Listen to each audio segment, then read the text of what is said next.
Thanks to the family. Welcome to Motherland Media. This is Brother DJ along with Baba Hekima. And this is our Us Lifting Us Economic Development Cooperative presentation and training and orientation. This call will last approximately 2 hours. We will go from 9 to 11. The first half of this broadcast will be primarily for prospective ULU members who have not yet really heard our message and would like to learn about the ULU brand of cooperative economics, or what we tend to refer to as UJIMA, or family-centered economics. And the second half of the call will be focused on our training and orientation around our 10-point appeal and plan for building the new black economy. And that particular discussion will be led by our Vice President, Sister Shanieri Norman, along with our brother board member, Brother Kimbizi Merritt. But right now, we're going to, Baba Hakeem and I, as customary, we usually lead the call off by simply explaining what is Us Lifting Us Economic Development Cooperative. So, Baba Hakima, what is Us Lifting Us, or ULU? Well, thank you, brother, and it's good to be back with the family this Thursday evening. ULU, first of all, is an acronym. It for our name, that's Us Lifting Us Economic Development Cooperative, LLC.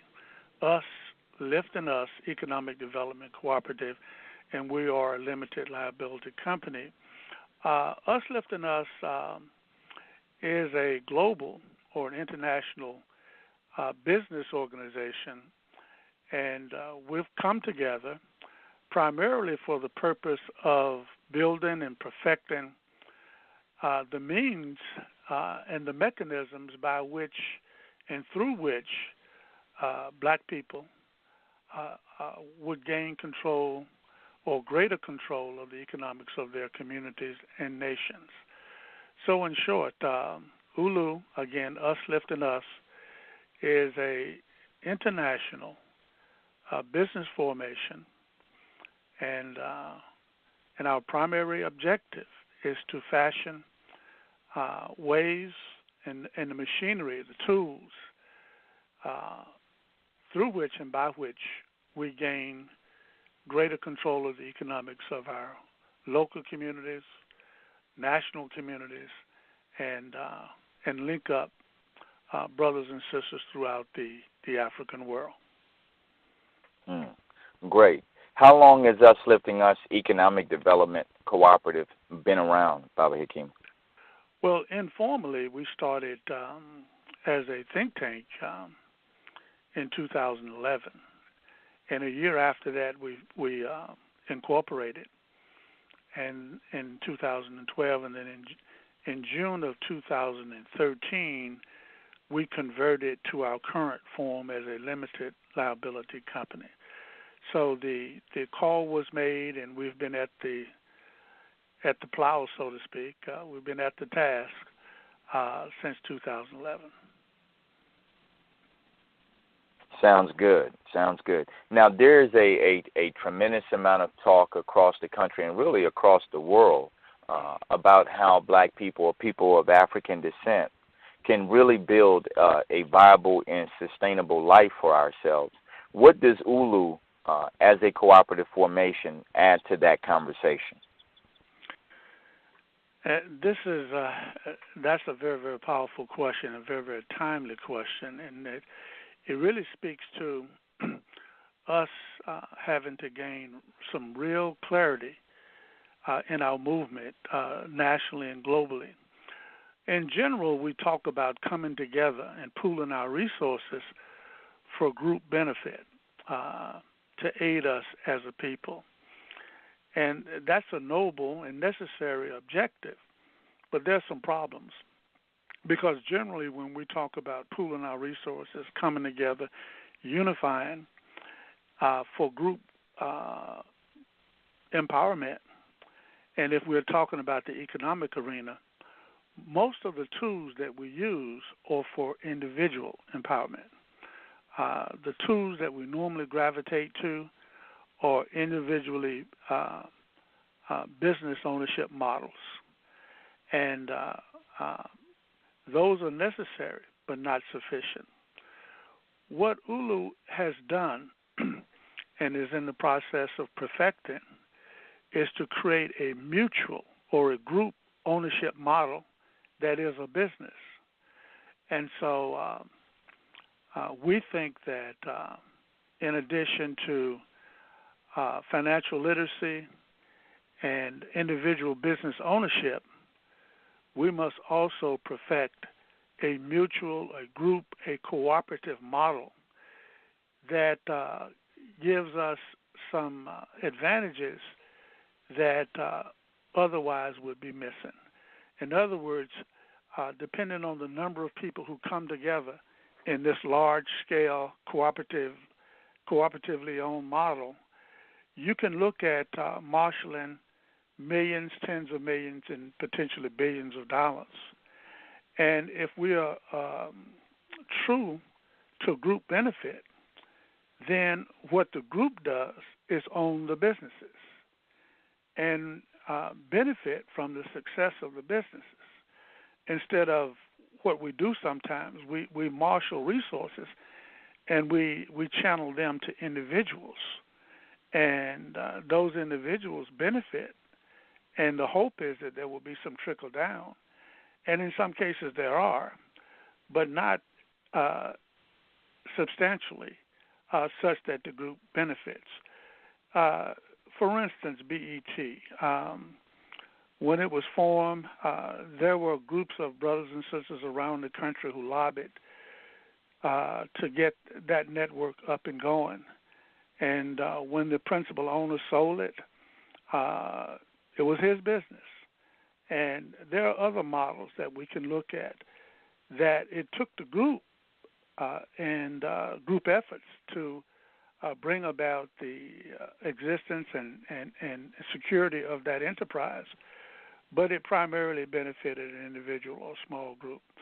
So ULU is bringing to the family a mutual group, collective ownership business format, and it's really not new in one sense. We often talk about after emancipation that we came together and formed mutual aid societies, but we also came together to form communities of business excellence throughout the country. More than 100 cities that you can point to that were Wall Streets, they didn't all have the same name. And so what we're calling for and suggesting is necessary at this time is a second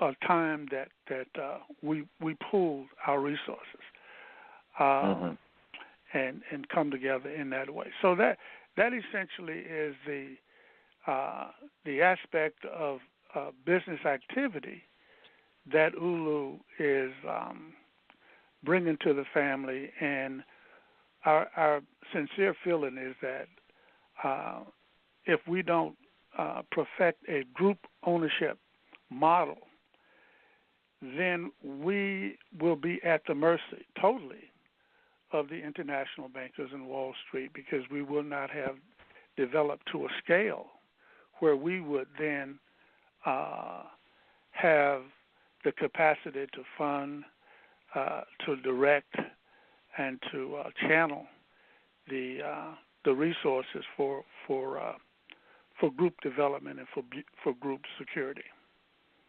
Okay. Now, I have a follow-up question, because you asked or you made a comment about Bob Johnson and BET. I want to specifically ask you about that. But before I do, I also want to invite our listeners to call in if they have any questions or comments. And so for those of you who are listening in online, you can give us a call at 646-716-5682. That's 646-716-5682. And for those of you who have already called into the broadcast, if you have a question or a comment, at any time, simply push the number 1 on your phone, and it will highlight your phone number, and we'll go to your line and allow you an opportunity to ask a question or give a comment. Again, if at any time you have a question, simply push the number 1 on your phone and we'll open up your line and give you an opportunity to ask a question or simply give a comment. In terms of Bob Johnson and BET, Bob Hakeem, what would have been or what would be the outcome if BET was formed as a cooperative based on the structure or similar to the structure of Us Lifting Us? What could we have been able to derive from that model had it been formed as a cooperative and owned by hundreds or perhaps even thousands of our people nationally? Well, it probably would not have been sold. Similar to the way that people own land in tandem. Some of our elders would will land to a good number of people, and by doing so, their desire was to keep it in the family. And sure enough, it's more difficult when you have a number of people owning it. And if we had decided as a group to sell it, then the whole group would benefit from the sale, as opposed to an individual or a family. But usually, it's the business would have a stronger foundation, and the motive may not be immediate gain, and I'm not sure what the motive was, but certainly it would have been more difficult to sell it. And if in fact the group decided to sell, then the group would benefit as opposed to an individual. And so that's the model that ULU prefers, where the benefit of the business operation, or should it be sold, that the collective benefits from it. Great. So what are some of the key components that really distinguish cooperative businesses or cooperative enterprises from traditional capitalist business models? What are some of the distinguishing features of cooperatives that make them unique?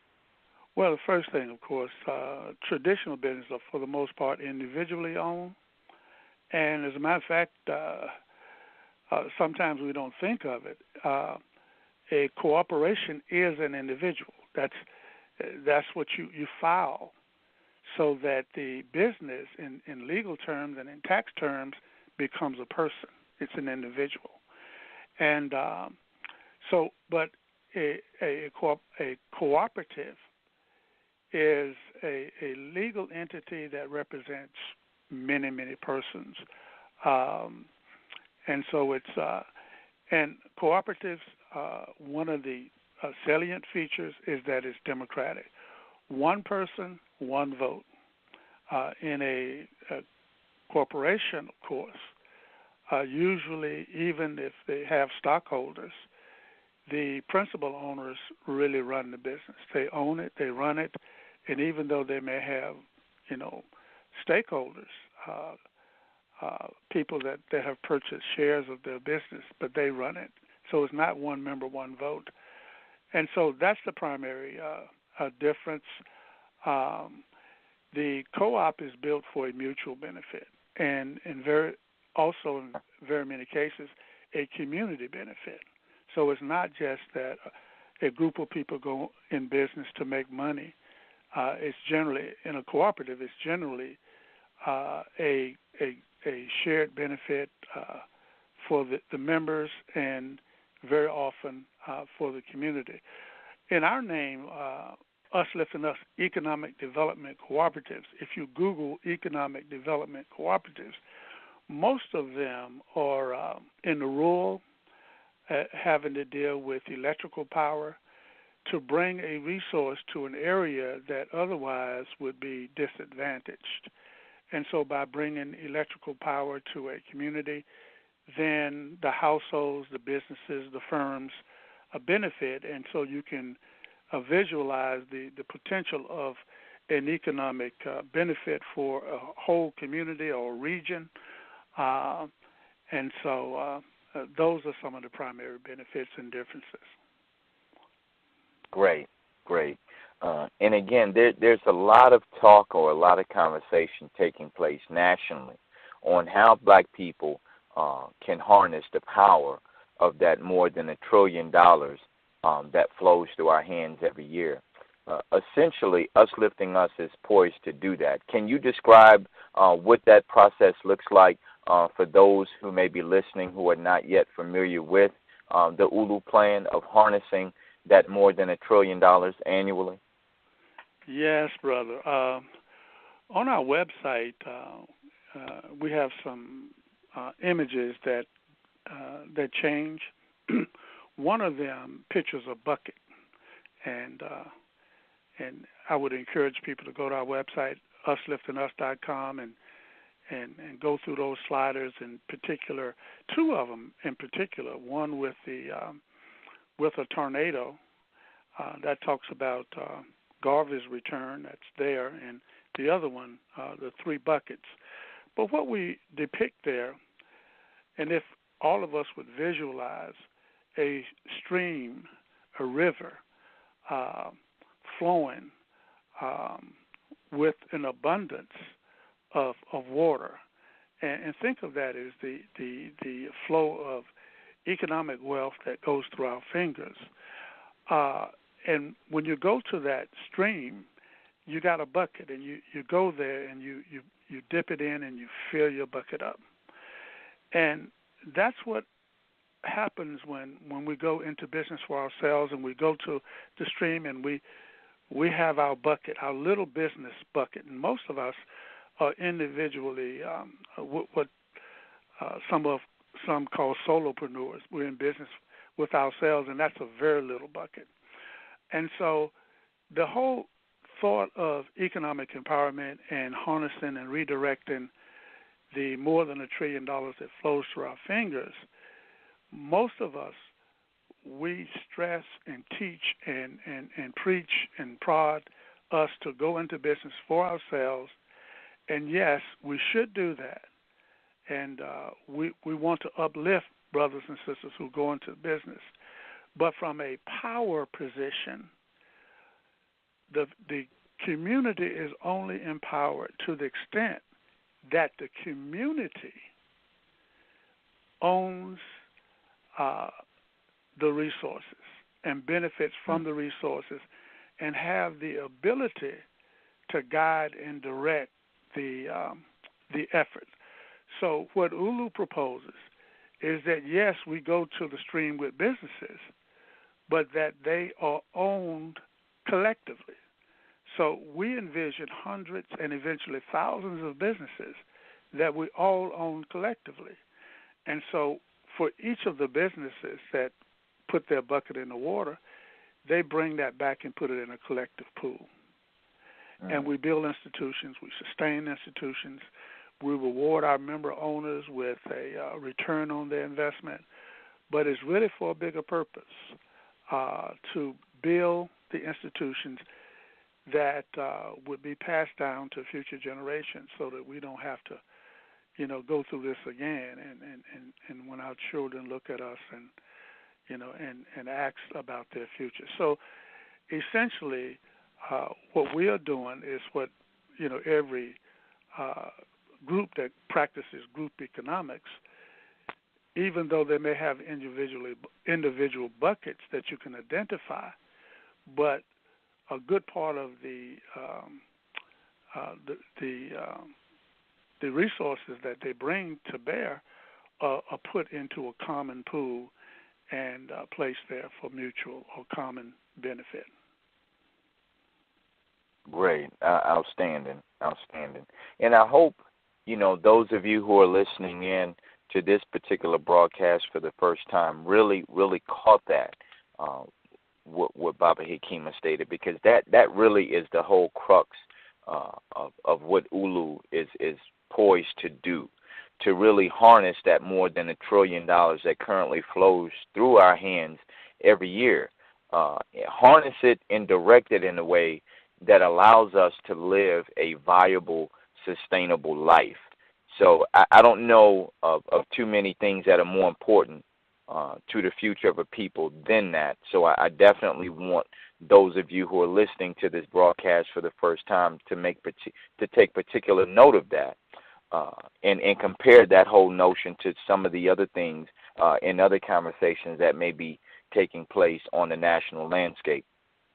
Bobby Kim, I want to ask you about who's eligible for membership in ULU and who's excluded. Because, of course, this sounds like something that many of our people will be interested in, but lay out the parameters of who's eligible and why, and who's not and why. Well, ULU membership is open to brothers and sisters around the world. And, of course, we know from feedback that this call tonight, there may be brothers and sisters listening in from around the world. And of course, people are calling in, but more people are actually listening to this discussion from their computers or from their phones, whatever. Membership is reserved for persons of Black African descent, as those are the persons and the class for whom this is created. And so that speaks volumes. And it really is it refers to our name, us lifting us. I mean, we've got to do this, and we know that no one else is going to lift us. Now, members can be an individual, a married couple, or an institution. It has to be a legal entity, an association, a business, a church, as long as it's a legal entity.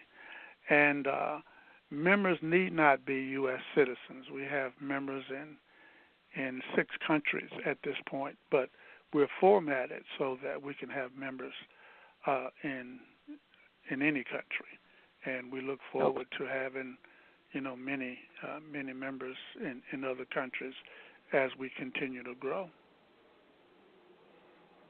Awesome. And again, sisters and brothers, if any of you have a question or a comment, you can give us a call at 646-716-5682. That's 646-716-5682. And also for those of you who are listening in, who've called in, simply push 1 on your phone if you have a question or a comment, and we'll open up your line to allow you an opportunity to ask your question or simply give your comment. How much is membership, Baba Hikima? Well, before you respond to that question, we have a caller. So let's go to our caller at this time. 3347. Your line is open. Welcome to the program. Please state your name and where you're calling from, please. I'm calling from Atlanta. My name is Baba Yoga Bay. Greetings, hey. Baba Yoga Bay. How you doing? I'm doing well. How about you, family? Doing well. Good to hear your voice. Thank you. Yes, I have a comment. My comment is that at this stage and age of my life, which is well over half a century, I don't want to do business with those who have the American apple pie, the Western mentality structure.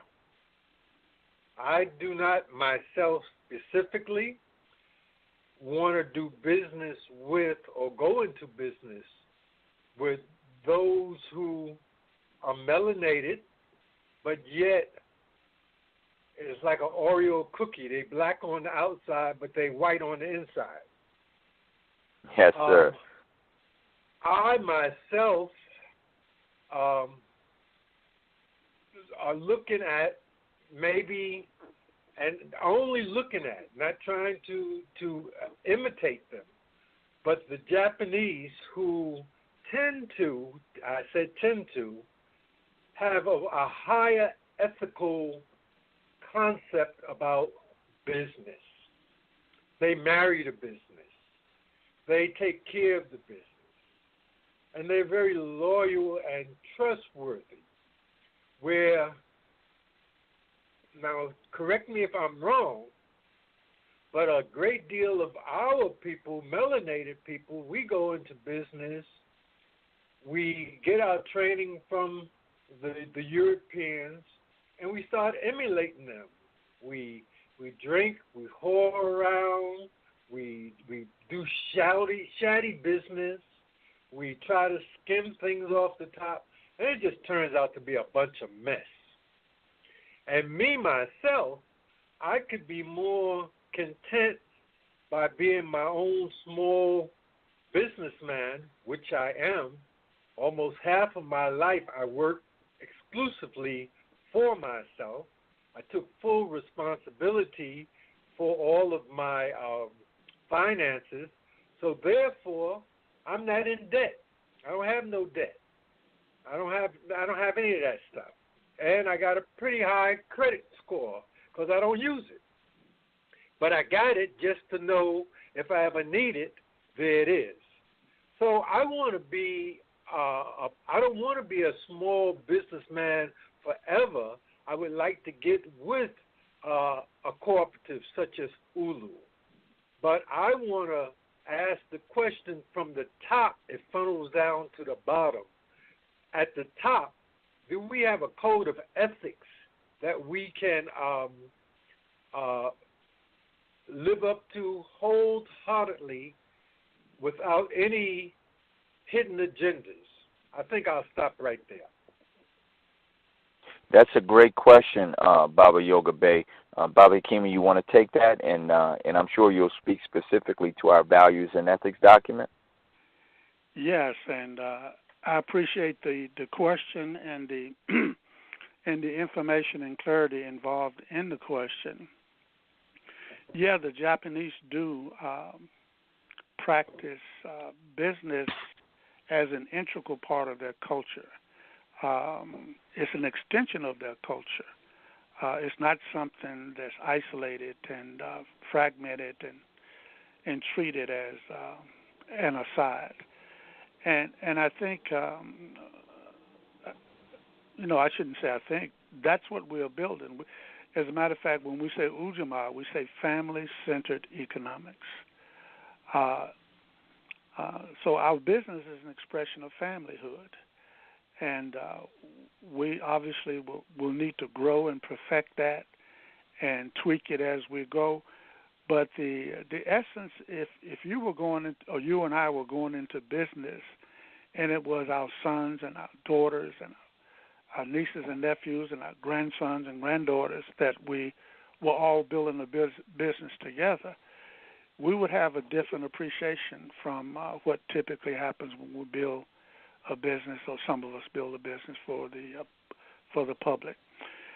ULU has a 4-page values and ethics document, and we developed it very, very early, and it guides us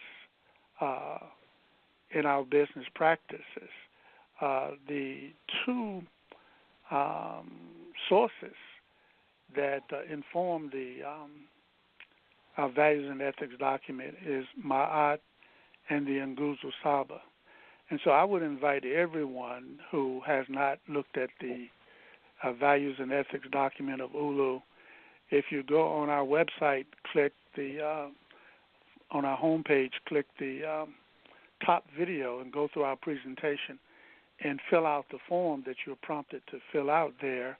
We will send you our 4-page values and ethics document and our 22-page operating agreement, and that's the legal document that outlines how ULU has to function. And some of the cultural things that Baba Yoga Bey mentioned are also in the operating agreement. And you don't have to be a member in order to go through these documents. So, brother, I appreciate where you're coming from.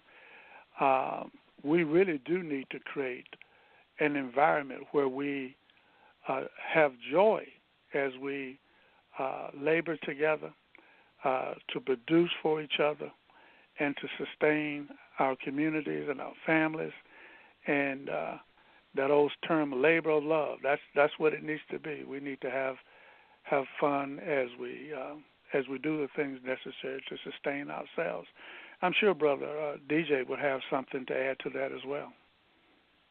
Yes, and thank you for the opportunity. You know, I always reference our values and ethics document as not only the document, but the narrative that really guides the internal relationships of ULU members, and how we model those relationships to the world, specifically to people who are also eligible for membership, that being people of African descent.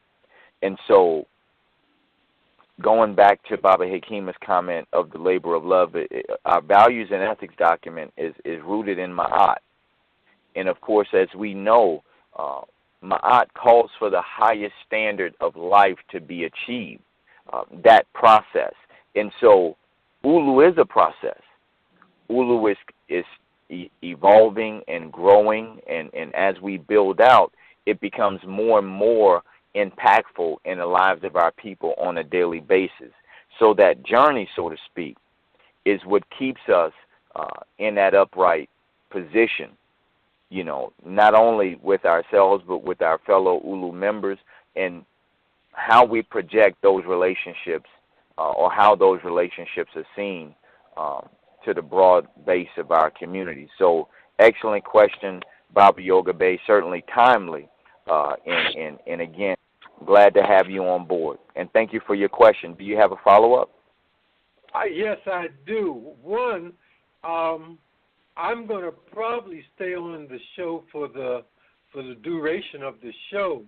So hopefully I'm not cut off after I finish my questions, because I'm going to stay on. Last week I was trying to get on and I couldn't get back on. I wanted to give a comment.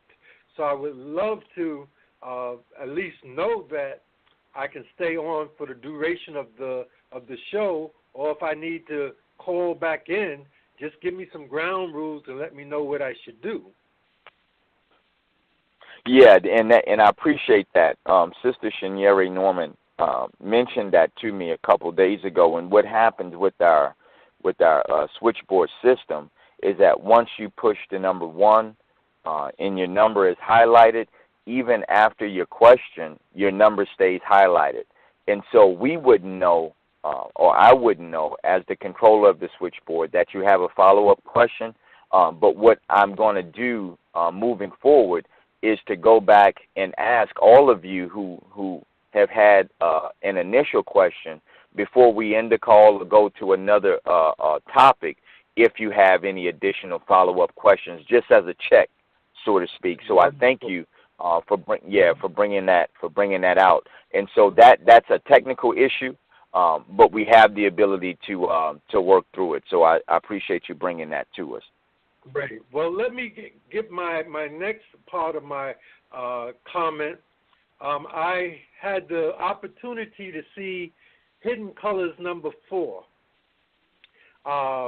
last week. Matter of fact, I saw last Thursday, to be exact, because I came from Hidden Colors and I beelined it. I turned on, as I was coming home, dialed your number so I could listen to the program. So the point that I'm trying to bring about is that it was very well attended. I don't know if you had the opportunity to see it as of yet, but I highly recommend it, that we use things like Hidden Colors from 1 to 4, but specifically 4, and maybe Black Friday, the movie, and study these people who are putting information out there that I think is very similar to what we at Us Lifting Us is talking about. Definitely. Thank you. Thank you for that. Definitely, and we'll make note of it, and certainly encourage others to check out Hidden Colors 4. I've heard a lot of good things about that particular one, so looking forward to viewing it myself. Thank you, Baba Yoga Bey. We could talk with the brother. He seems to be quite open.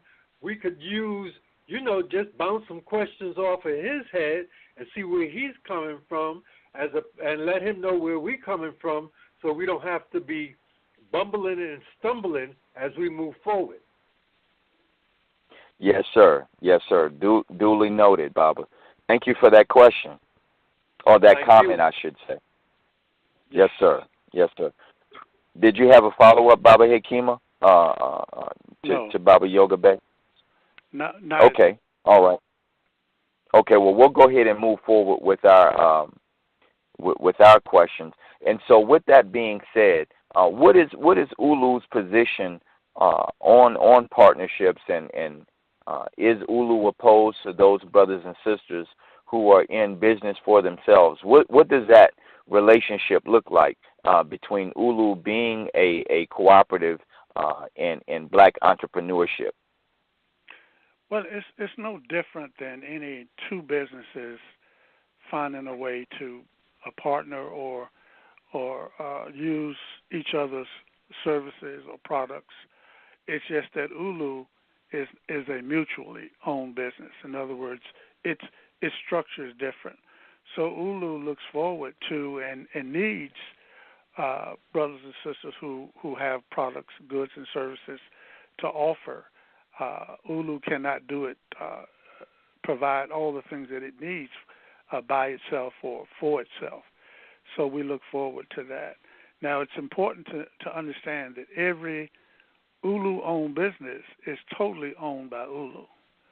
And but that's not to say that independent Ulu business that's organized as a cooperative, in other words, a secondary cooperative, could not have a strategic relationship with a business in the community. So there is all kinds of opportunities for collaboration.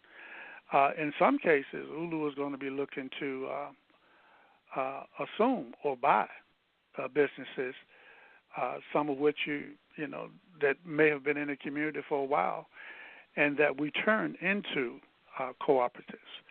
And when I mean turn into cooperatives, Ulu is a cooperative, global. Now, each of our businesses will be what we call secondary cooperatives. In other words, the workers in that particular business will form a management council, and they will elect from themselves a team leader, assuming the skill set is there.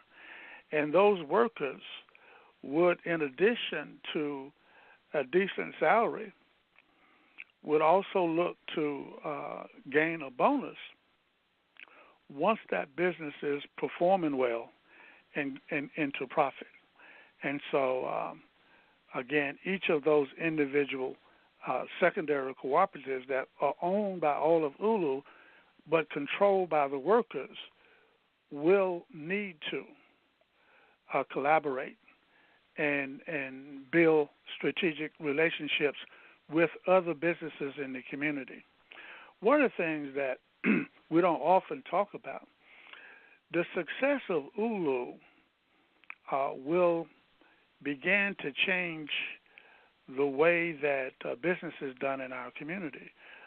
There's a fairly successful co-op business in Spain, and an American was interviewing the information director, and the interviewer asked the question,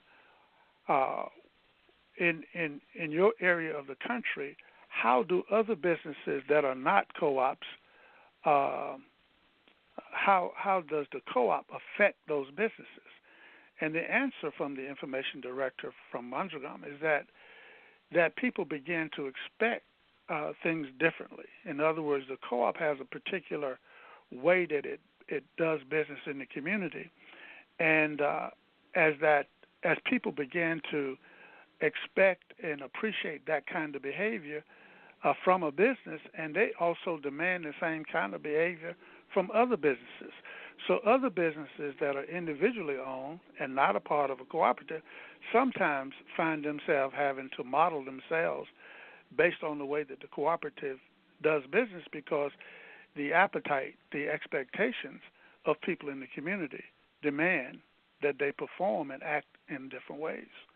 So I think that's important because, again, we're talking about a business that not only benefits the workers but also benefits the community and is rooted in the community.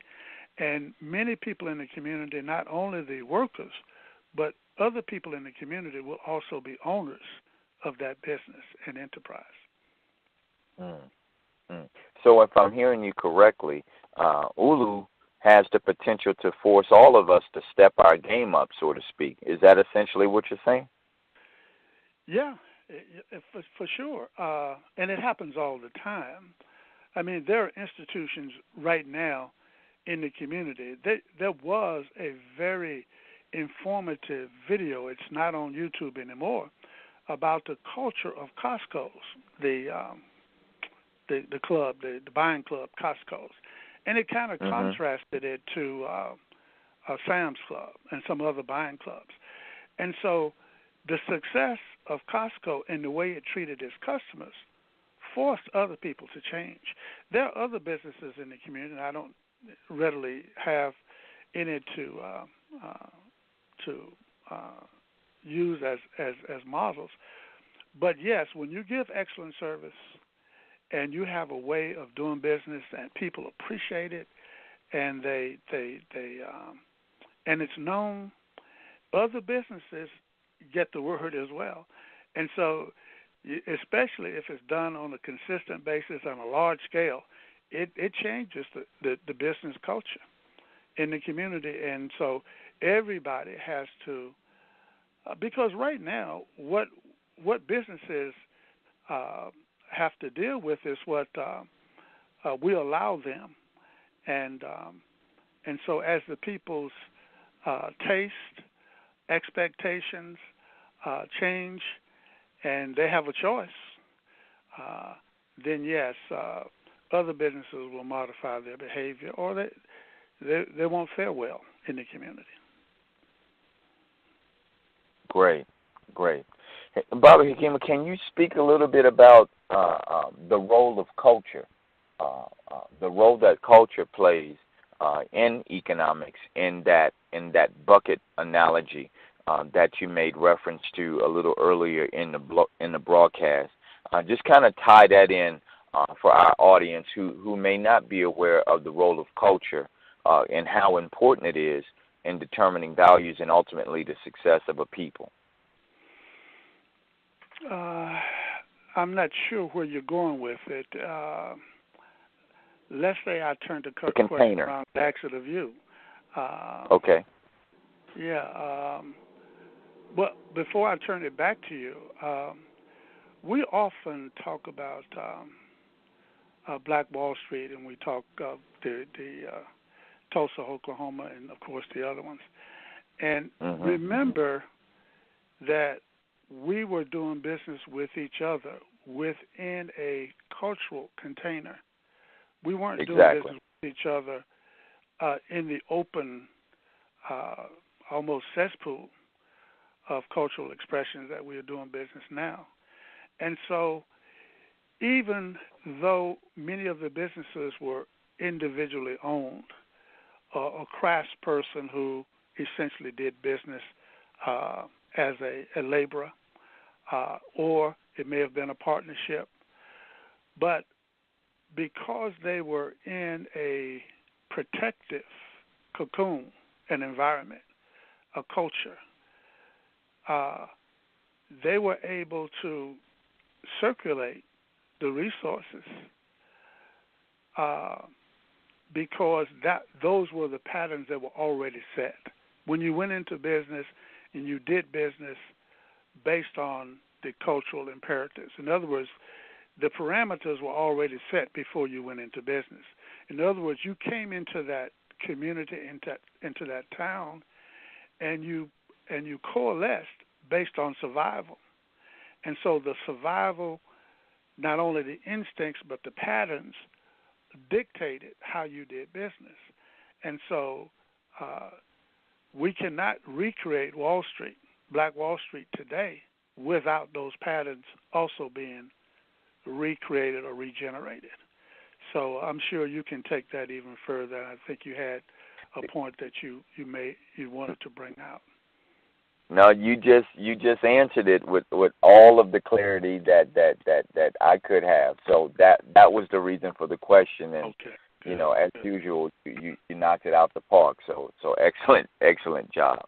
You know, because many people are putting forth notions in terms of rebuilding Black Wall Street and things like that, but oftentimes I say they miss the most important aspect of what made these times in our history successful and readily identifiable, and that was the culture piece.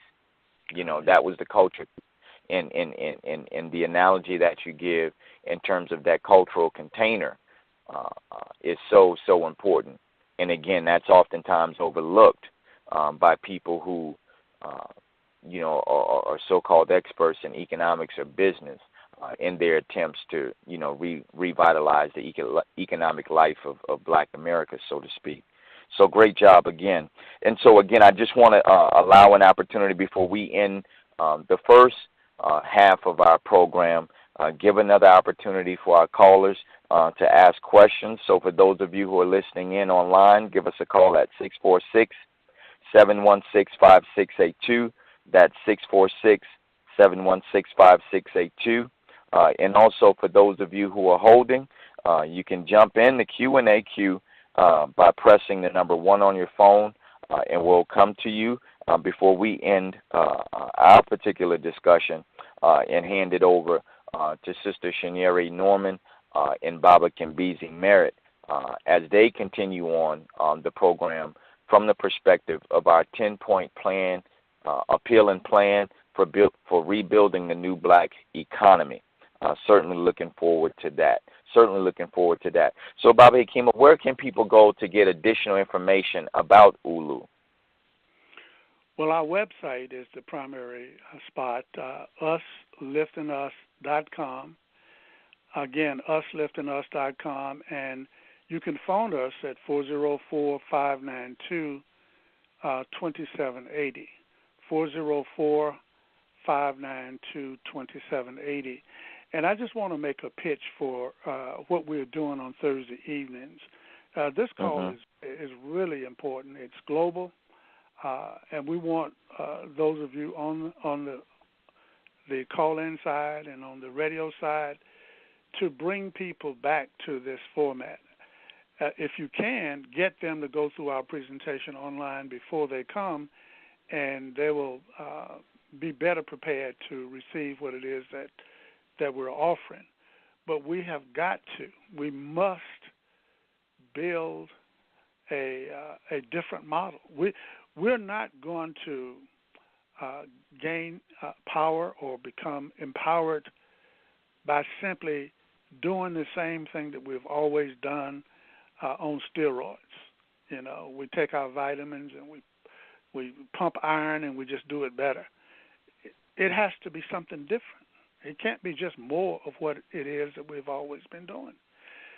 So the thing that ULU is proposing and is building and need the help of others to join with us is this group-owned, mutually owned, large-scale cooperative enterprise where we literally pool our genius, our resources, and commit them to building institutions that build community, and also there is a direct return, a benefit for those of us who put the capital up to fund the enterprise.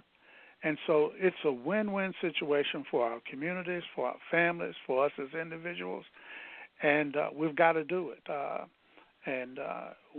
You know, to fall back and to say, well, you know, let's get 10 more Oprahs and let's get 15 more Tyler Perrys and, you know, all these athletes and their millions. It doesn't benefit us mutually, and so we've got to do something different. So Thursday night is the